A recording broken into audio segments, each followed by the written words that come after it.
Welcome to another episode of Champagne and Chandeliers. Today we have an amazing Nada Khairullah, who is designer and florist for luxury weddings. Thank you. She covers New York and Miami. Thank you, Nada, for being here. Anytime. So excited. Seriously. How is your week going? How was your past weekend? Oh my God. It was great. We just did an amazing rooftop in Brooklyn for partyslate.com. We did a whole event for them. So it's been a wild week so far, but we're not done yet. Like, we've got so many events lined up, but I'm so happy that you approached us for this podcast. I'm just very honored to be here. So thank you. Of course. Oh my God. I saw those pictures. All that design is you. Yeah. So there was a event planner involved. So she gave us the color scheme and then we went from there. Sometimes we work with other event designers and planners that just do design, and then we go in and we do the execution. So we actually purchase, source the flowers, and then assemble and design all of that. And then that goes the same way with weddings. If the client doesn't have a wedding planner or just has a wedding planner but doesn't actually do the design for them, we go in and do the whole entire room experience, from carpeting to walls, tables, chairs, and floral. And we execute, and we're there on site to make sure it's perfect. Amazing. I would love for our listeners, brides, and other vendors who maybe don't know you or heard about you or saw your work. Could you share with us the story of how you and your husband started this company, Wedded Events, and how is it evolving over time? So my husband and I, we're a husband and wife company, which totally works because people are like, how do you do that? I'm like, I don't know. It works for us. We're best friends. We share 2 children together. We've been married for a decade. So it just works. My husband and I met, and he was doing entertainment at the time. It was a blind date. He was doing DJ, lighting, visual, production, all that special effects stuff, whatever, for events, bar mitzvahs and weddings and things like that. He was always busy on the weekend. That's when they do the events and the weddings. And I was like, oh my God, I can't see you Thursday, Friday, Saturday, or Sunday. This is crazy. He's like, so why don't you come with me? I went with him on a couple of gigs and I was like, oh my God, this is so nice. And it was so cool. And then he basically taught me how to run the show, and I started doing coordinating. When I started to do coordinating, and I don't mean like professional coordinating, like I was just thrown to the wolves. It wasn't great at all. So all the coordinators out there, it wasn't like that. It was very like, oh my God, your florist is 10 minutes late, or, oh, they forgot the vote. It's like very small stuff.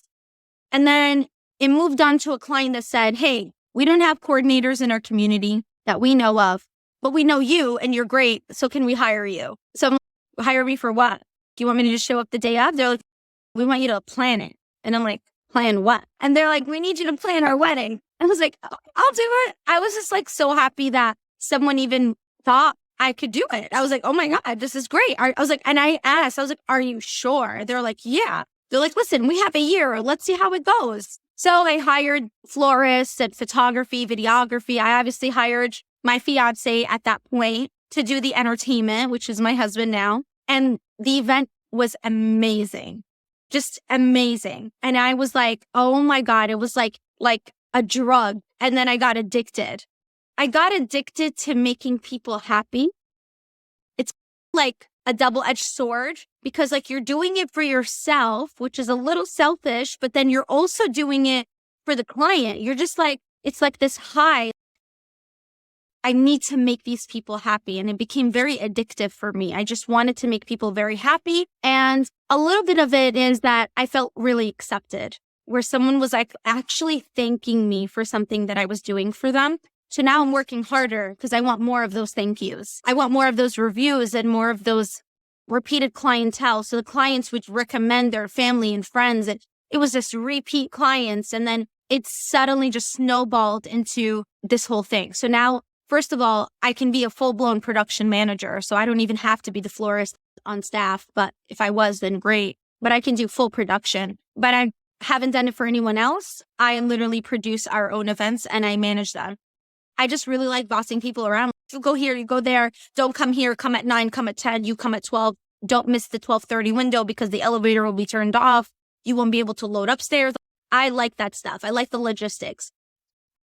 I was getting the recognition and people were like, oh my God, she's awesome. And I was like, yeah. I no longer can trust the florist at the time. We're talking 15 years ago. So design and florists are not the same 15 years ago as they are now. We are very different now. Everybody is an amazing florist now. Everybody can do balloon artist. Everybody can throw a soiree. But back then, maybe because I didn't have the right contacts, I didn't know the right luxury people. I wasn't like, who am I going to book? Like we had a client that was like, my budget is like 60 grand at the time for Floral, which is huge. 15 years ago, 60,000. I think it was 50. I'm sorry, 50,000. That was like, wait, what? That's Huge, my whole life budget. right there. So at the time, I'm like, I got nervous. I'm like, who am I going to trust with this? And I knew that I wouldn't let myself down. So I teamed up with someone else, with a person who's a florist. And I was like, this is a client of mine. I want to take it on. Would you freelance for me? Would you work for me? And I need to like figure this out because I need to make sure it's perfect. So I was putting myself under a whole new journey with this client's money to make sure that it was perfect. And I would rather risk that money at the time with me, because I know I won't sleep, than give it to someone else and go to bed at night thinking they got it right, and then they would make a mistake. So I took the chance and I leaped. And I got to tell you, I got chills all over my body just telling you this because I don't really talk about the story a lot. I literally never looked back. I was like, oh my God. And I remember not making a lot of money. I like blew it all. I blew it all on this client because I was so like invested and dedicated to making them happy. It wasn't about the profit for me. This was a learning experience for me. And it was really the event. And I still remember their name. It was Cindy and Derek. And they got married in South Jersey. And I have to tell you, that event catapulted me to the luxury market and it catapulted me into this industry. And I don't think I'll ever leave. Not yet. Not done. So that's my story. And that's how me and my husband started to do beautiful. I love it. And this is so great. And I think that's also very much educational because looking at everything I did and everything I learned, you cannot start a business that will be successful and luxury and also business that you will actually earn a lot of money because we all need to eat and supply food for our kids. But bottom line, if you are starting this with the only goal of I want money, I want profit, you will lose. Maybe you will get a lot of money in the beginning. Yeah, I think everybody I think everybody sees the industry. Oh my God, this is so lucrative. Yeah, 15 years ago, absolutely. It can completely be lucrative. Now the prices are so high. I don't know how lucrative it is. It could still be. It depends on your clientele and what they're willing to spend. There are clients who spend $500,000 on Floral and there are clients who spend $2 million on Floral. Like those are lucrative jobs, but you got to go into it because you love it. This is someone's only day, hopefully. And you're a big vital part for Floral production. We are doing their booths, corsages, bouquets, their ceremony, the flowers down the aisle, the arches behind the bride. We're doing all their tables and rectangulars and rounds, and we're creating bridges and chandeliers hanging. That is what their dream was for this one day. So you got to go in all the way. You have to be completely dedicated. You have to go get educated and make sure that you have all the skills to do this type of caliber of an event. And it's got to be right. There isn't a redo. The brand's not going to be like, hey, I didn't like the flower chandeliers, so we'll take a rain date on that. We'll see you next week on the 17th. It doesn't happen that way. So it's just super important. It doesn't exist. And it's one of those things that it's a very expensive day for them too. So it's got to be perfect. You are there, you're fulfilling their dream, and there's no makeover. No, there isn't. And I think that not enough vendors understand those things, and they are there in the first place to just doing the job and for money, getting paid, and this is what I'm here for. Yeah. Versus you're not there for that. You are there to make those people happy, to deliver what they wanted to. And don't get me wrong, just charge your worth. Yeah, charge your worth up front. Make sure that you are worth what you are charging and make sure it's perfect, and then we're good. We definitely don't want people to come into this not making money. It's a business. It is a business transaction, especially for the client. They have high expectations. They're paying you a lot of money, and they're not here to make friends. But at the same time, I will say you got to be ready for that. And you have to be like, if you're going to come with that price tag, make sure you have that experience. You better deliver on You the better promise deliver. for sure. I love it. And like your story, how you started doing this, basically because your future husband was doing that. Yeah, The same I wanted to story. hang out with You him. know, Really. I wanted to be with Sorry? him like all the time. And then I got sucked into this. It's like, I went from just hanging bad. to my phone and that producer. It's crazy. Horrible. How could you fall for that? Anyway, I'm so happy that you did, because I think that may wonder for you. I know that from our own experience. Me and my wife, we work together. That's We amazing. shoot weddings together. Now like a long time ago, she expanded and she has very luxury boudoirs Wow. in the city. And that happened because she said, I want to go with you and weddings because I just want to see how it is. And there was a bride who asked to put like boudoir pictures, and I'm a guy. So, hey, There you go. do that. And this is how it all started. And now That is so nice. So you have a very similar story. Look, it's not for everybody. A lot of people are like, how can you work with your husband? Do you guys fight? I'm like, we don't fight about work. We bicker. Nope. I'm like, did you log this in? Did you do this? Did you follow up? We bicker about little things, but I feel like we keep each other also in check. And that's the beauty about working with your partner and like your life, like he's my life partner forever. He's my husband, is that like, he doesn't let me slip and I don't let him slip. Like he's on me and I'm on him like white on rice. I'm like, did you do this? He's like, oh my God, thank you for reminding me. It almost slipped my mind. Obviously we're human beings and we're parents of two, a 2-year-old and a 5-year-old. So you can imagine our lives. So it's a lot. And then I'm also flying in and out. It's crazy. I'm flying into Miami. I'm flying into Chicago. I'm going to Napa. I'm all over the place doing events across the country. Sometimes I'm like, oh my God, listen, I'm on a flight, pack the kids' lunch. Please follow up with that client and please send us to this venue. He's like, well, let me drop off the kids first and then I'll call you back. So that's our lifestyle. And it's been great. I wouldn't trade it for the world. I'm very happy. Thank God. Knock on wood. For sure. It talks to me so much. I can reflect so much because it's very much similar to what we have, because we work together and we work separately, but then like it's same lifestyle.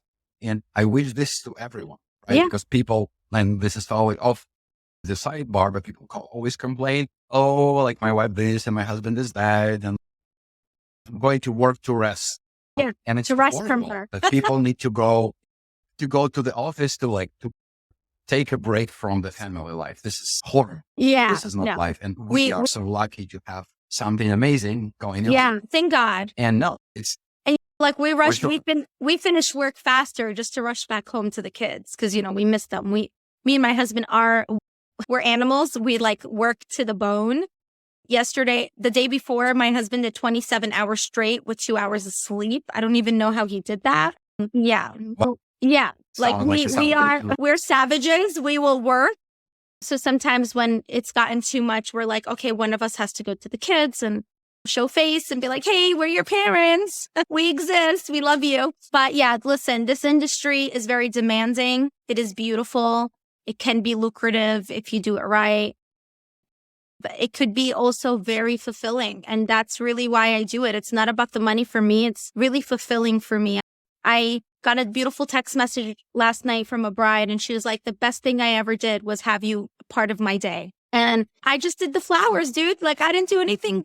I didn't marry them. I didn't officiate that wedding. I just provided amazing, beautiful blooms that she designed with me. And I sit down and I take pride in like listening to my clients and doing design sessions and making it an experience, because a lot of times it's, oh, we know what you want and here's the color scheme and this is so fancy. And I'm like, no, I'm not. That's not my approach at all. My approach is let's sit down for coffee and talk about what you want and talk about what your dreams are. And let's close our eyes together. And I want you to tell me what you want for your wedding. Walk me through your dream wedding. If you had no budget or if you had no limits and you had no roof, like no boundaries, walk me through it. And there are times where I've made a bride close her eyes and actually speak to me with her eyes closed. And I'm like, this is important to me because I want to make sure I'm really, and I've had a bride cry and tell me, wow, you gave me chills. And this is, no one's ever spoken to me that way. And I'm like, this is an experience. And and you know what? It's the Wedded Events experience. I try that with every client. It really depends on how I vibe with the bride, how open the bride is, how forthcoming she is about budget, forthcoming about ideas. And then she will get this kind of experience with me. And then I have clients who are like, this is what we want. This is where we're getting married. This is what's going to happen. Get it done. Oh, I could do that too. I can turn it on and I can turn it off. Like, it's totally fine. But like, I'm flexible. But if it was up to me, I'd like to just stick to curated experiences for clients. This is what you mostly do. Yeah. If someone doesn't believe, there's your Instagram, there's your website, and hey, guys, you can go and get stung. That Instagram is a whole portfolio. Thank you so much. Yeah, and I enjoy, and you're so creative with what you do there. It's all production. I eat you. No, listen, the best part about our work is having the right photographer. Let me tell you, I have done gorgeous work. If the photographer doesn't take the time to go in and do detail shots of the room, detail shots of the candles, I want to see the wick. And in the background, I want to see the flowers. I want to get that blurred view. I want that angle. I want like a full bird's eye view. If the photographer doesn't take the time to get that, it's disappointing for us. And I know you don't have that problem because you always have you have your second shooter. You guys are always doing those detail shots. That is so important to us, especially in the luxury market. These clients are spending so much money on detail, on the aesthetics, the work, the rentals, the carpeting of the room, the draping, the dance floor. I mean, everything. So if a photographer is not planning to take those shots too, it's disappointing because I want you to have record and beautiful pictures for you to post, the photographer to post like yourself, for me to post. And I want that to be a memory forever. Look at my wedding. 20 years later, it still looks like it's $1 million right here. So the photography is also so important. And that's why we work so closely with photographers. I'm very like, oh my God, who's your photographer? Who's your photographer? Because I need to make sure I'm going to get those images, and the client is too, because it's so important. Like, we complement each other. I'm giving you a backdrop essentially to. That's 150% more, and communication between vendors is so important, even for the couple, for their day to be an experience, right? As you mentioned, it needs to be very smooth and not something like, something is missing, something is not done, and needs to be orchestrated and work together. Very intentional.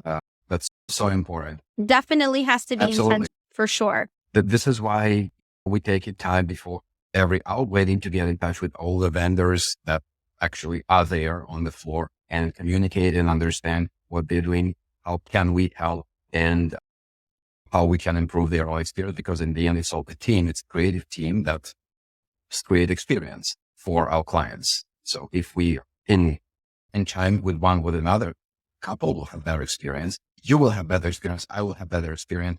The venue will have an experience. 100%. The young people, the people are working there. Yeah. And this is where the luxury comes into. It's not it's the experience. Yeah. The whole thing. It has to be a whole package for sure. Great. Nada, how do you go about translating like what couple wants and who they are, meaning the personality and vision, into your concept, your design for the event? Listen, that doesn't happen in one day or in one meeting. A lot of times I'm getting to know the clients.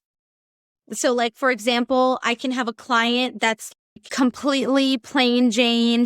I'm very simple.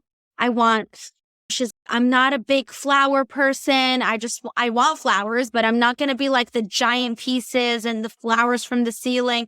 And I'm like, okay, how about we do a more delicate approach to floral? So like, we sold her on this design of individual roses and individual bud vases that were holding each stem down all the rectangular tables. And she was like, oh my God, that's so simplistic and beautiful. And you can tell by the way she came into the office, she's very simple, and she just had her hair slicked back in a ponytail. She wasn't trying too hard. It was just very simplistic, just effortless. And she's a beauty. And she like fell in love with that idea. She's like, oh my God, I love that. Of course, like I didn't invent that idea. This is a design that is all over Pinterest, right? But when she got to see it in her colors and we added the candle touch, we added like personalized little menu cards and the nice charger plate. We rented tables. It was only a 50-person wedding and it was in New York and she didn't have a planner. I already booked all my vendors. You were the only vendor left and we have nothing for design and floral. I said, okay. She wasn't interested in that for that point. Again, very simple mentality. I don't even need a planner. I want flowers. So I went ahead and helped her with the rentals and other things like that. I didn't get involved with timelining or anything, but I got involved with renting the space, not renting the furniture and like all the things that she needed to complete this beautiful elongated table. And it just came out beautiful. And then on the flip side, I have a bride that's like, oh my God, I want to be in a fairy tale book and I love Snow White. And I'm like, wow, okay. And I just love Disney and I don't want an all white wedding. I don't want to be plain. I don't want white because everyone does white. I want to have a fairy tale whimsical wedding. And I was like, great, I can do that. So we did pastel colors. We did all these nice soft tones of blush and dusty rose and lavender, little pop of yellow and peach. And we did all of that in a greenery based floral. And literally it was just an enchantment of garden. Green amaranthus hanging down, wisteria hanging down in different colors. And it was just like a whole whimsical fairy tale experience. And that's what she wanted. So we do take the time to listen to the client and really figure it out. I'm 9 out of 10 times I get it. And then there's always that one client that's like, no, I don't like that. I'm like, oh, okay, what are you thinking of? And then she'll send me a photo. I'm like, it's not really garden or whimsical. That's very modern. Oh, really? Okay. I guess I'm modern then. I'm like, okay, let's do it. And then I'll put my own spin on modern. Every client also this is also art and it's very subjective to whoever's viewing it. So I always show them, I'm like, this is whimsical, but this is just regular garden. Oh no, this is crazy. I want this. Okay, that's what we're going to do. And a lot of times they'll see the 2 photos and be like, this is way too much. That's just overkill for me. I'm going to take a more simpler approach or a more toned down approach, something just more refined. So I can totally mold. And that's why I say I'm not a florist. I'm a floral designer because I can look at something and say, this is what we're going to do. This is how many stems we're ordering, how we're doing it, how many candles, how we're assembling. This is the vessel. This is the stand. These are the tables. I can really see that based on what the client is telling me. I'm not just taking a photo and copy pasting. Definitely. I don't like that. I have clients who are persistent about copy pasting. Yeah. I have clients who are very persistent about, hey, I want this. Exactly. And I'm like, how about we change it a little bit? And they're like, oh, okay. Yeah, we trust you. Okay, cool. It's great because sometimes people see something they want to copy it and they have no understanding that you don't need to build. You better be unique. You don't want to just copy something else and be someone else. So this is your event. You have your own personality and standing out is like for you paying so much money and do something different. Yeah. You don't want to look at 10 years after and say, oh, like it looks like all weddings. So I attended and this is where I took my inspiration from. And now like I'm part of the statistics. Yeah. You can totally take inspiration from something and then try to change it and mold it. Again, my clients always have the final say and I do my best to sway them into another way. I'm very inspired by the Middle East and the way they do their events in the Middle East, whether we're talking about Qatar or Dubai, Lebanon, or even Australia. Mm-hmm. If we're going to talk about the Aussies, they know what they're doing out there. So I pull inspiration from those areas and I try to bring it over here a little bit because we don't have it. There's just very select few floral designers that I love so much, whether they're in the city or they're in LA, that are actually doing the same thing as us, where they're pulling inspiration from overseas to bring it over here. And that's basically because we're about 10 years behind. They're just so ahead, like light years ahead, whether they have the funding to do so or they have the means to do it, like they're just ahead. So we love to pull inspiration from them, but I show my clients something. I'm like, look at the way they use the color. Look how they color blocked, and look how it gave respect to every single color that this bride wanted. We can use that in your colors. Even if it was just 2 colors, we can color block. So I think brides are very appreciative that we show them new designs and new styles, and we're not just like showing them somebody a couple miles down the block. I don't do that at all. I don't like that. Hopefully everyone can hear that, because if you go to your local florist and they say, I want flowers for my wedding, they're like, okay, what do you want? The road design says blah, blah, blah, what's red, what color you want? And they just give you whatever. Yeah. Versus here, it's the whole creative process, which is, and again, like I have some experience with, you can say, I want to design something logo for my brand, and you can go online and order it. And that's just the computer generated. It's just cookie cutter. $400. Yeah. So it's just very cookie cutter. So Exactly. So here's the thing. We're not knocking the neighborhood florists, because, you know, they do work so hard, but they are not taking that creative approach when it comes to your event, because they've got funerals to check on. They're so worried about how much flowers they're ordering for Valentine's Day, because their retail business is their main source of income. It's not events. It's their retail business. They are already struggling on the retail side, that they don't have time to give you that dedicated attention that a bride, not saying all brides are equal, but some brides are very needy. And a retail florist says, dude, you asked me for 10 arrangements. That's what you're getting. What more do you want from me? Oh no, but I wanted some greenery hanging. I wanted to put these special anemones on the corner. I don't want you to sporadically put them. I want them to be clustered on just one corner of the arrangement. And the florist is looking at them like, what? I have a role to do right now. I don't have time for this. So that's the difference between a retail florist and an event designer. I use retail florists for my small things, or my family uses them for like small things that we have going on. It's just, hey, I need 6 roses in a vase, 10 of them, deliver them at 4 p.m. at 9:09. Yep. But they're not really going in and doing the detail.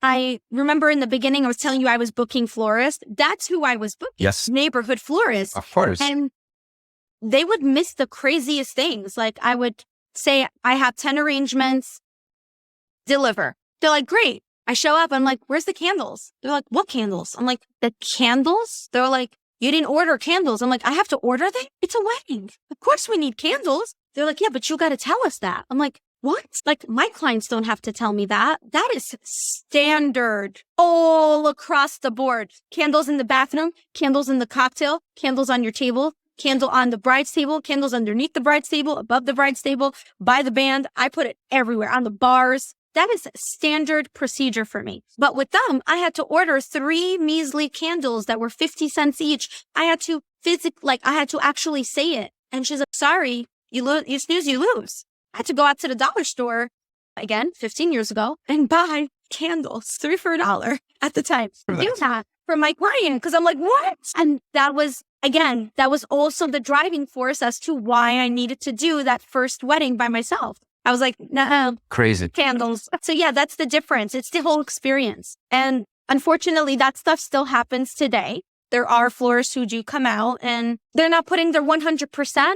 And it could be they're not charging enough and they don't feel like they need to deliver, or they're just not being vocal about it, or they don't have the experience in the event world. So it does happen. I think it's a mix of both. Mhm. Great. You designed events on a very wide range for very different clients, from governors and NFL players to weddings of just smaller sizes. Yeah. When you work with different audience, how do you approach designing for such a diverse clientele? What is like the difference in your process? Maybe it's the same, maybe it's completely different. Maybe you have some kind of blueprint in your head and saying, okay, like we're looking at this type of client. This is what we're going to do. How do you ensure your designs leave an everlasting impression on your clients, no matter where they come from and their guests? Because in the end, it's for the guests. So guests, wow. Yeah. There's a couple of ways. The first way is that actually have a conversation and get the client to tell you what they want. And the second way is to say, what is our spending power here?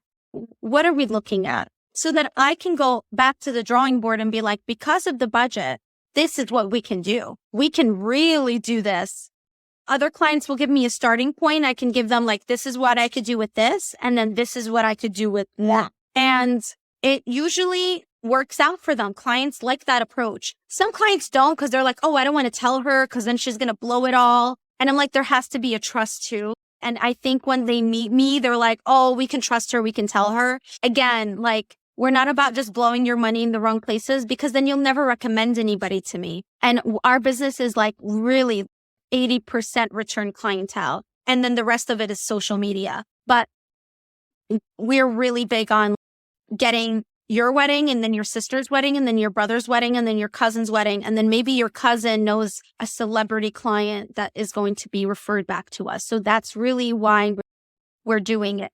We work so hard to make sure the clients know that we have their best interests when it comes to finances, when it comes to the product and the freshness and the quality of work that we provide, as well as the experience. So literally, I had a client, NFL client, and we did the whole design for them and we executed it and it was amazing. And he was very upfront. He was like, this is my budget.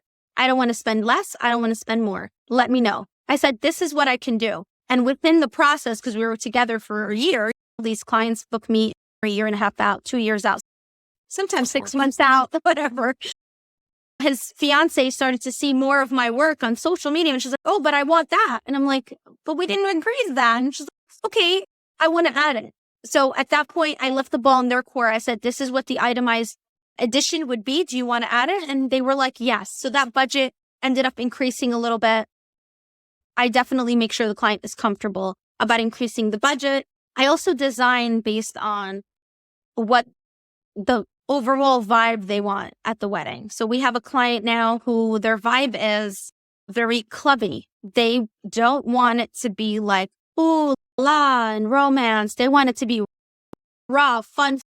So we're building a design for them that's very dark and sexy. And it is not fully floral based. It's also candle based. And it's more about how sick is the ceiling installation above the dance floor, because we want people to gravitate to the dance floor constantly. So that's the vibe there. So like everybody is so different. So sometimes people are like, what do you charge? What's your minimum? I'm like, whoa, I do not want to answer that question because every client is so unique and so different. I can't give you a minimum because one person has 50 people and other people have 500 people at their wedding. How can I give you a price based on that? I said, really, we need to have a conversation.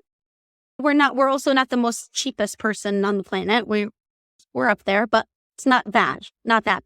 We're workable. Everyone is, and I always cringe when people say, I'm looking for somewhat affordable. I'm like, yeah, but what's affordable to you? So typically when people say it's affordable, it's cheap, and we are not cheap. No. You don't want to be. No, you don't want to be cheap. Honestly, when someone is cheap, I'm worried that they're going to mess this up. I don't feel anything cheap for my. Yeah, Julian, I definitely don't walk away feeling, oh my God, I got a deal. I'm so lucky. I'm like, wait, is this for real? Is he going to show up? Like, start getting paranoid. So no, it shouldn't be that way. I think nothing is cheap now nowadays. Nothing. Inflation, gas, milk, eggs, butter. Nothing is cheap now. So nobody should walk into any type of situation thinking that way.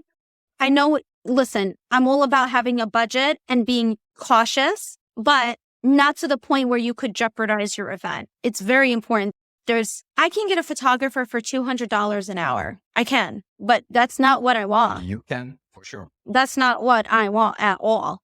That's not even remotely close to what I want. Neither would it be what my clients would want. So if you're going to pay something like that, just imagine the aftermath, because with the florist, it's one and done. You're done with me after that event.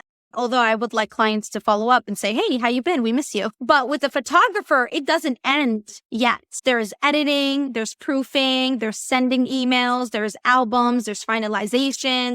There's all that stuff that's happening. So you want to make sure that after your wedding, you're dealing with such an amazing professional that charged you the right amount, you paid the right amount, and you're getting what you paid for, and you're not dealing with oh, I forgot to charge you $500 for travel.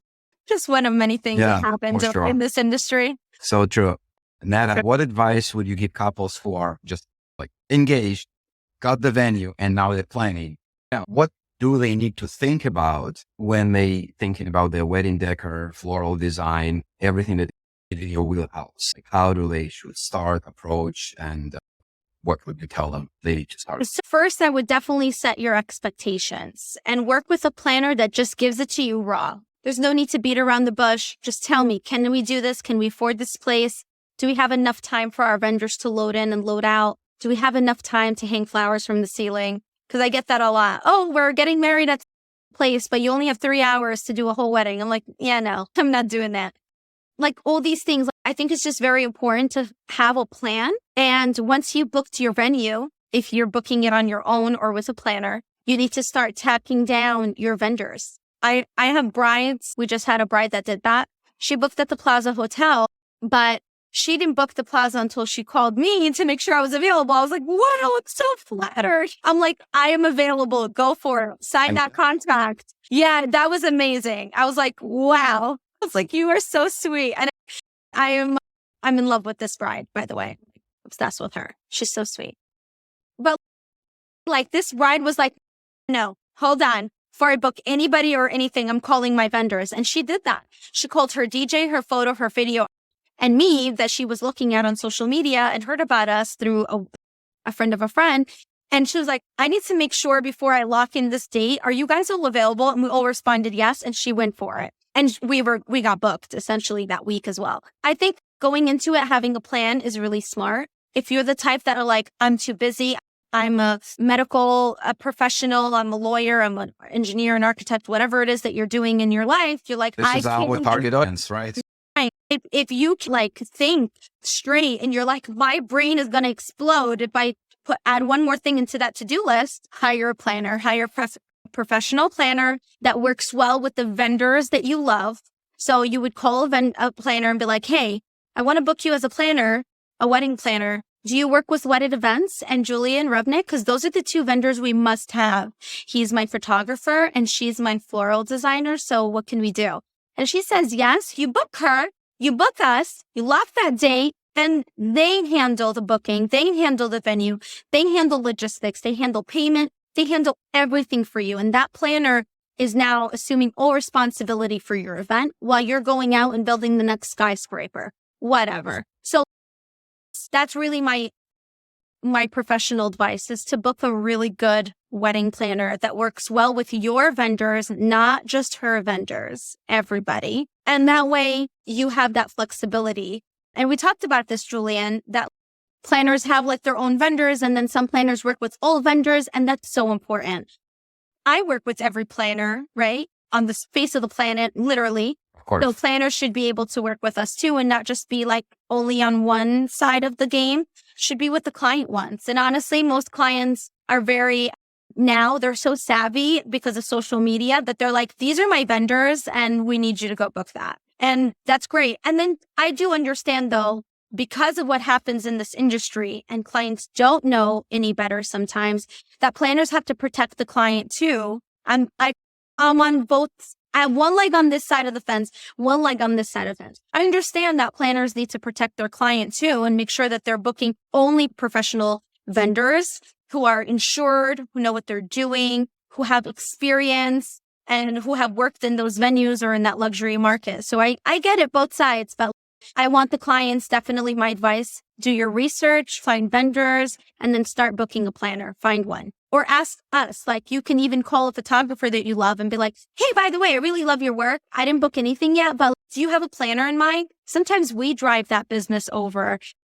And you and I talked about that, where there are events that come on my lap and I'm like, hey, I just want to do floral, but I've got a planner for you because I personally want to work with a planner. It's just seamless. It's stress-free for everybody on the team. Everybody. I love getting those emails, Julian. I love those emails where it's one planner, like 30 vendors. I just love that. So that's the power of a wedding planner.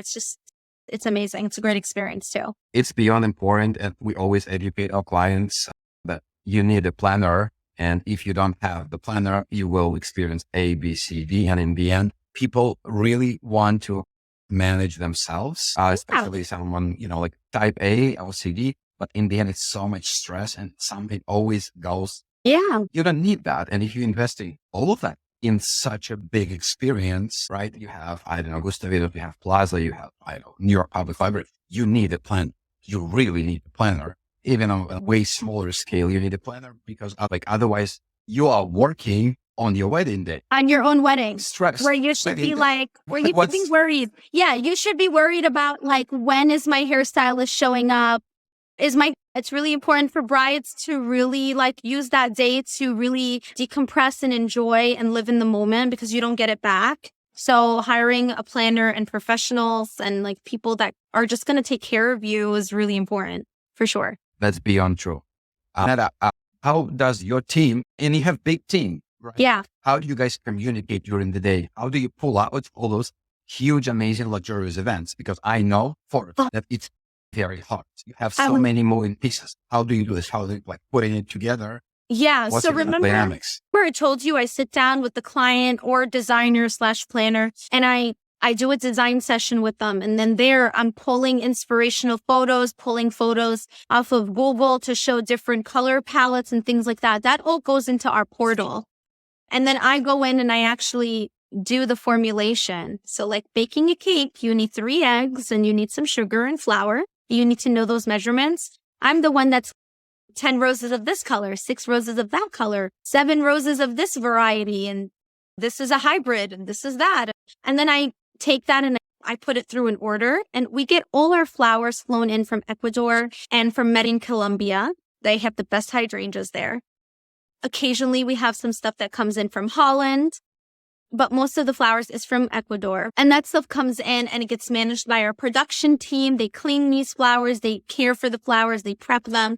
We're usually working about 7 days prior to the event. When we receive the flowers, we receive them about 6 to 7 days prior. We clean them, wash them, put them in water, feed them. We refrigerate until they're perfectly popped open and ready to be used for the wedding. So people are like, oh, that's it? I'm like, no, we still pull inventory and order supply and pack the truck and set up and break down and clean and this. It doesn't end for me. Even the day after that person's wedding, we are still working. We have to dispose of flowers that were not used, dispose of flowers that were used, but the client didn't take the flowers home. Nobody took the flowers. They have to go in the garbage. That's it. Their lifespan has ended because they've been with us for about 8 days at this point.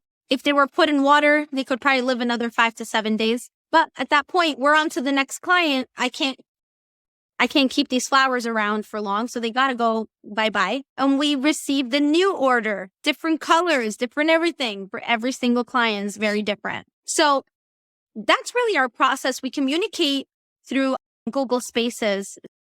Our Google, which is G Suite, we've got emails, we've got task lists. Everyone knows what they're doing. I'm very happy with the current team I have. I have gone through a couple bad eggs in my time, but I have to tell bad apples, not bad eggs. What am I saying? Bad apples. But I just feel like I'm in such a great space. Knock on wood. I have an amazing team who really care. They're like, Nada, did you see the peonies that came in? They're a little small. The bride wanted them big. And I'm like, oh my God, thanks for catching that. And then we'll have to go in and reorder or call the bride and figure out what's going on because maybe that season doesn't allow for fluffy, big peonies. They're a little smaller now. So it's just really nice to see that someone cared. They didn't just make the bouquet and small on the day of the wedding. I'm like, what is this? Everyone is very thoughtful and everything is super intentional. And I review everything. I also do a sample with a client, especially if it's something we've never done before or it's something wild and different or the colors are different. I like to sample it more so for me than them because I want to make sure that it looks amazing and they love it. So when I see their reaction the day of the sample, I'm like, oh my God, I'm so excited now. They loved it. I love it. Let's go into production. We start ordering everything. But it's cool because downstairs, so we have one building, we have our office and showroom. And then when you go downstairs, we have 2 warehouse spaces. And then we have one big workshop, which is where we have 3 design tables. Our designers are working downstairs. So I'm constantly up and down. I'm not going to a different location. I'm not FaceTiming them. I'm not Zooming. I am there all the time.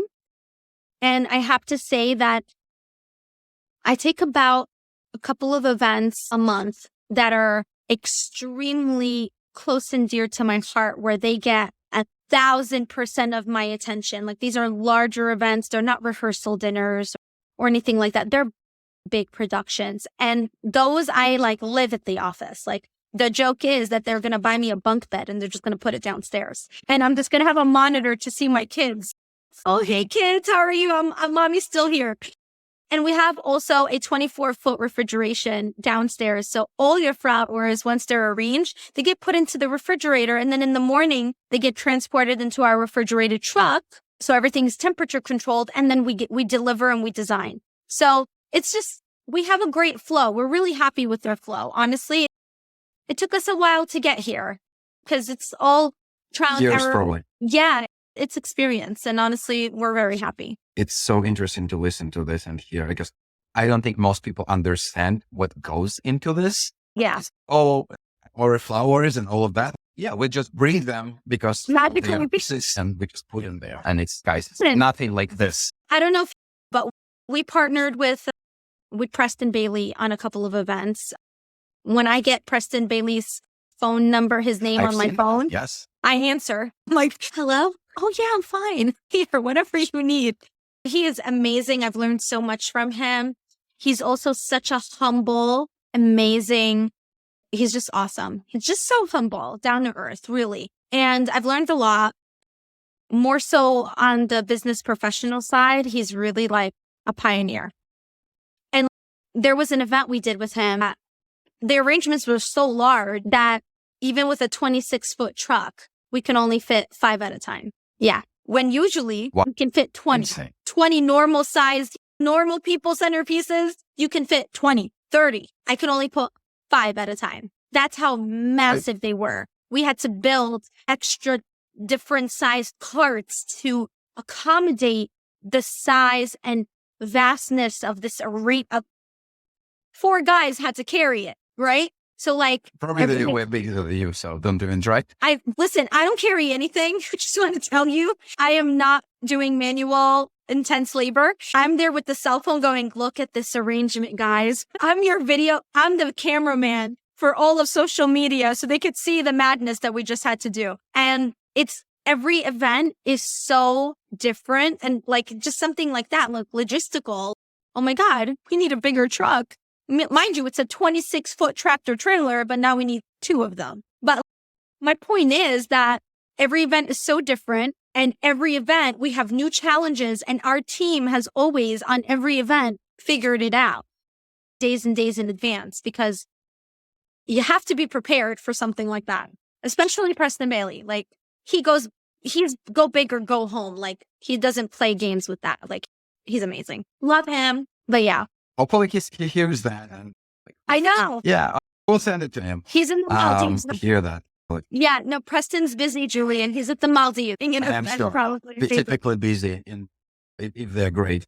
And I want to be very respectful of your time. We're coming up on our stuff. I wanted to thank you so much for this amazing conversation. I enjoyed it so much. I learned so much. Like I had no idea about those things. Obviously, where brides and anyone who is interested can find you. What are your socials? Where should we send our people? So our website is we have an awesome website designer right now working on it. But it is Wedded Events with an S at .com at the end, or at Wedded Events on Instagram, Facebook. I am on TikTok. That's where you see like my quirky side. But it's spelled Wedded, so wedded, like you're getting wedded. And yeah, you can find us on social media. We are active all the time. You're never going to miss a beat. You might see my kids on there a couple times. You might see, me covered in greenery, but we're there and we're always making sure that we're serving you the best content and behind the scenes of every event we do. Thank you so much. And we will link all Nada's credentials and links in the show notes so you can go click and find her. Nada, thank you so much for being here. And thank you, Julian. I appreciate this. Seriously, I'm so honored. Thank you. Of course. Thank you. And we will see you next time. See